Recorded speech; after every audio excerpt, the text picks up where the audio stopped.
Et à cette heure-ci, c'est merci la police. Et comme je vous le disais, Emmanuel Macron aujourd'hui, pour changer de la semaine dernière où je parlais déjà du gouvernement.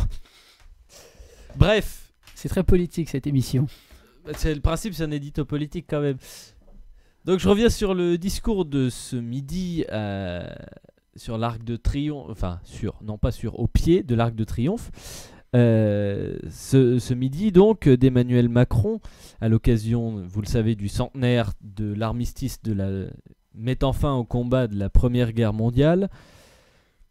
Un discours, il faut bien le dire, j'ai été bluffé. Hein. Ah oui ? J'ai été bluffé, je trouvais que c'était très bien. Voilà, j'avoue, j'ai trouvé qu'il était bien ce discours. Ah, Macron est bon en discours. Quelle grande nouvelle. Oh, c'est pas nouveau. Ah bah quand même. Non, c'est pas nouveau. Il faisait déjà de très très bons discours, que ce soit en campagne ou quand il était ministre de l'économie. Enfin bref, un discours fort d'abord. Un discours fort parce que déjà, bon, il y a un contexte. Cette cérémonie au pied de l'Arc de Triomphe a été vraiment très émouvante. Et quand on est... C'est sûr que lorsqu'on a un discours ensuite historique comme celui du président de la République à l'issue d'une cérémonie réellement émouvante, faut être honnête, ça aide. Mais là, la référence, la façon dont c'était amené, cette quasi, voilà, poésie presque dans le discours, même si c'est pas le terme, donne une certaine dimension à ce discours et en fait un discours réellement fort. Et un discours aussi, un discours présidentiel. Vous me direz c'est normal, c'est le président qui le prononce, d'accord.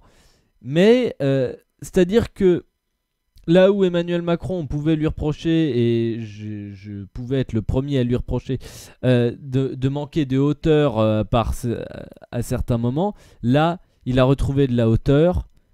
Là, il a eu une grande dignité dans la façon dont il a rendu hommage aux soldats de la Première Guerre mondiale, à ceux que nous appelons les poilus.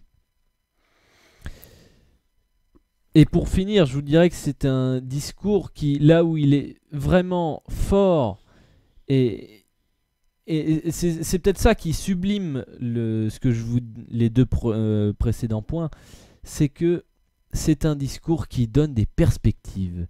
C'est un discours qui est résolument tourné vers l'avenir et qui n'est pas seulement sur la mémoire, sur le passé, sur la guerre.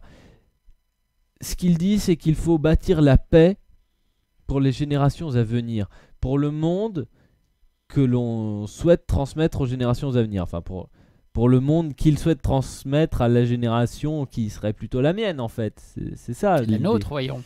Oui, la vôtre aussi, Arioma, je ne dis pas le contraire. Mais il est un peu grave, non, Emmanuel Macron, sur les vidéos, sur les photos ? Grave. Je sais pas.